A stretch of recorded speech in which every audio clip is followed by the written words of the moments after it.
जय श्री कृष्ण, राधे राधे। आज मैं गंगा सागर की कथा सुनाने जा रही हूँ। सब सागर एक बार गंगा, सब तीर्थ बार बार गंगा सागर एक बार कहा गया है। गंगा सागर करने से हमारे जो किए हुए पुण्य होते हैं और सब उभर के आते हैं और जो पाप होते हैं सब नष्ट हो जाते हैं। गंगा सागर मकर संक्रांति के अवसर पर लगता है। यह हिंदुओं का एक प्रमुख त्यौहार होता है।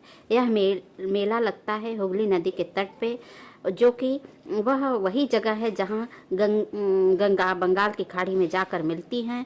जहाँ गंगा और सागर का मिलन होता है, यानी समुद्र का मिलन होता है, उस स्थान को गंगा सागर कहा जाता है।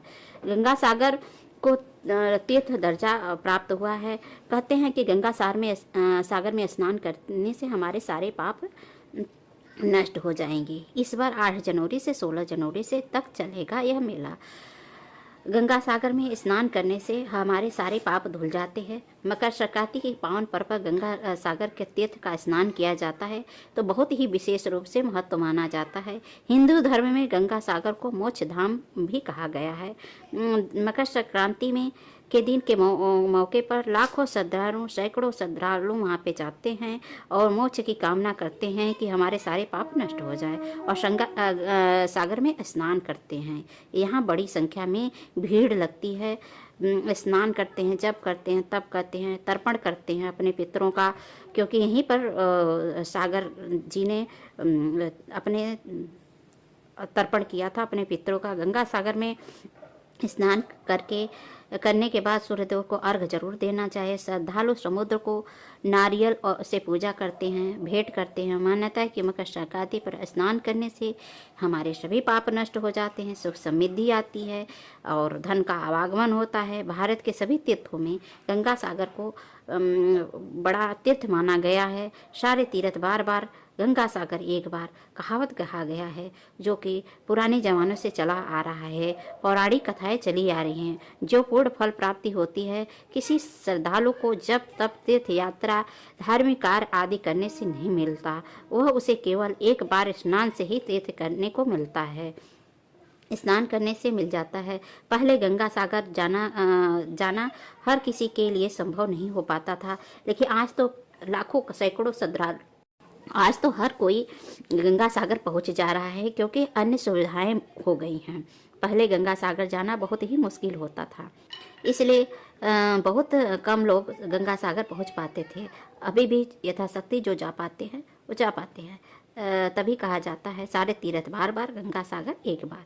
पहले यहाँ केवल जल मार्ग से ही पहुँचा जाता था, लेकिन अब आधुनिक परिवहनों के अनुसार लोग बहुत सरल तरीके से पहुंच जा रहे हैं। मकर संक्रांति पर गंगा सागर में स्नान को लेकर के पौराणिक महत्व भी है।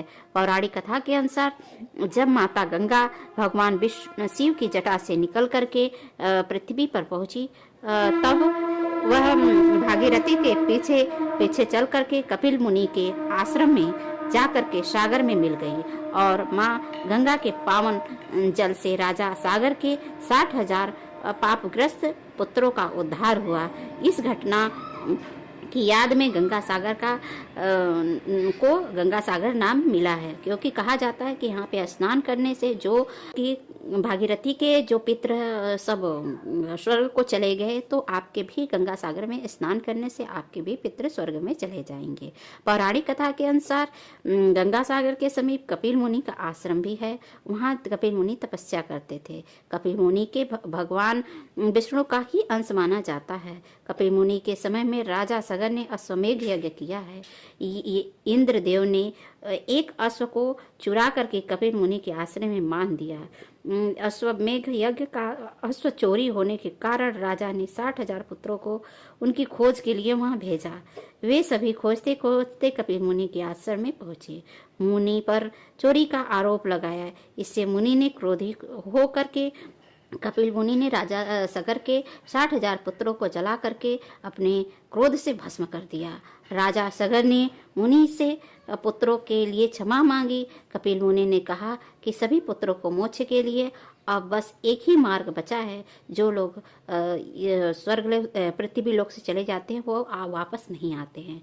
तुम इनके स्वर्ग की प्राप्ति के लिए गंगा को पृथ्वी पर लेकर के आओगे, तभी इनकी मुक्ति प्राप्त होगी। राजा सगर के पोते राजकुमार अंशुमान ने पढ़ लिया कि जब तक माँ गंगा पृथ्वी पर नहीं आ जाती हैं, तब तक वह इस वंश का कोई भी राजा चैन से नहीं बैठेगा।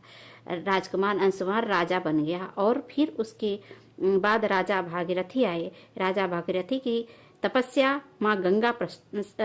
करने से माँ गंगा प्रसन्न हुई और मकर संक्रांति के दिन पृथ्वी लोक पर आई थी।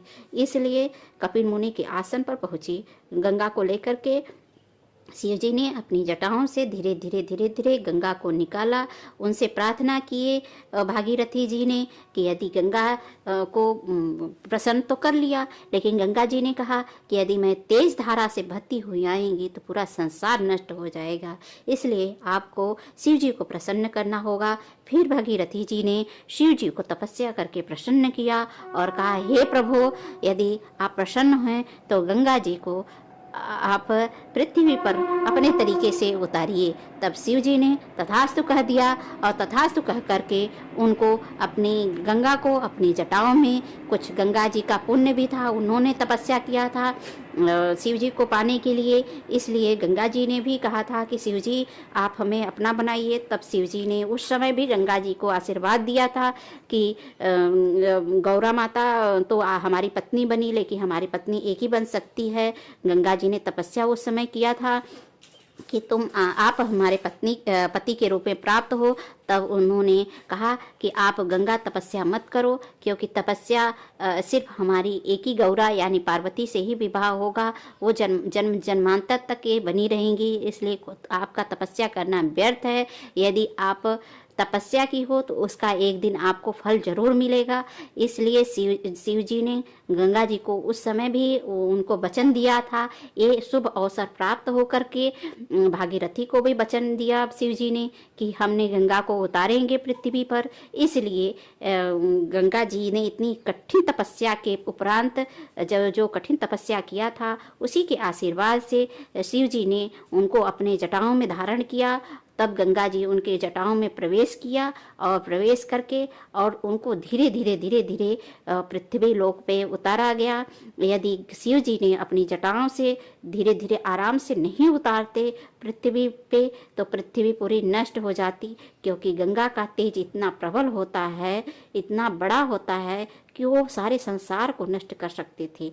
लेकिन शिव जी ने धीरे धीरे अपनी जटाओं से निकाला, जो कि वही गोमुख से निकल करके गंगा धीरे धीरे बहती हुई वहाँ से गोमुख से निकल करके गंगोत्री से होते हुए, हरिद्वार होते हुए, ऋषिकेश हरिद्वार होते हुए, कानपुर होते हुए और वाराणसी होते हुए वे बंगाल के खाड़ी में जाकर के मिल गई और सागर से जाकर के मिल गई। वहीं पे जो लोग स्नान करते हैं तो उसे गंगा सागर बोला जाता है। तो वहीं पे कपिल मुनि का आश्रम है, उतना दूर गंगा जी को ले जाना था, इसलिए वहाँ से करते हुए वहाँ पे गंगा जी के पानी से लोगों को सिंचन मिलता है, सिंचाई भी होती है। वो उतना दूर गंगा जी गई तो उससे नहर निकली, जिससे कि लोगों के घर में आज भी सिंचाई पहुंच रही है और अन्न खाने को मिल रहा है, पानी पीने को मिल रहा है। वो यूपी के लोग, उधर के लोग, बिहार के लोग, सब लोग गंगा जी के पानी से तृप्त हो गए। सबके पुरखों की, सबके पूर्वजों की गंगा जी से मुक्ति मिली। और पहले तो भागीरथी के पूर्वज तरे, क्योंकि कपिल मुनि के आश्रम में इतना दूर शिवजी जटाओं से धीरे धीरे करके निकालते हुए वहां तक ले गए।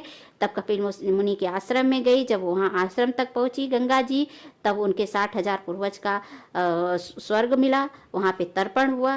भागीरथी जी ने तर्पण किया तो उनके स्वर्ग प्राप्ति हुई। इसलिए जिसको तर्पण करना है वहां जाके तर्पण करता है तो उनके पूर्वज भी सब स्वर्ग को प्राप्त करते हैं। तो सागर की धार्मिक गंगा सागर की धार्मिक परंपरा यही है, यही अनुष्ठान है। गंगा जी में स्नान करना, अपने पितरों का तर्पण करना। सर्वप्रथम नागा लोग, साधु लोग, हिमालय से संत लोग आकर के शाही स्नान लेते हैं, करते हैं। भक्तगण वहाँ स्नान करते हैं, वहाँ पे आनंद लेते हैं। फिर उसके बाद में जो आम मनुष्य होते हैं वहाँ पे जाते हैं, स्नान करते हैं, अपने पूर्वजों को तारते हैं, तर्पण करते हैं, तिलांजलि देते हैं।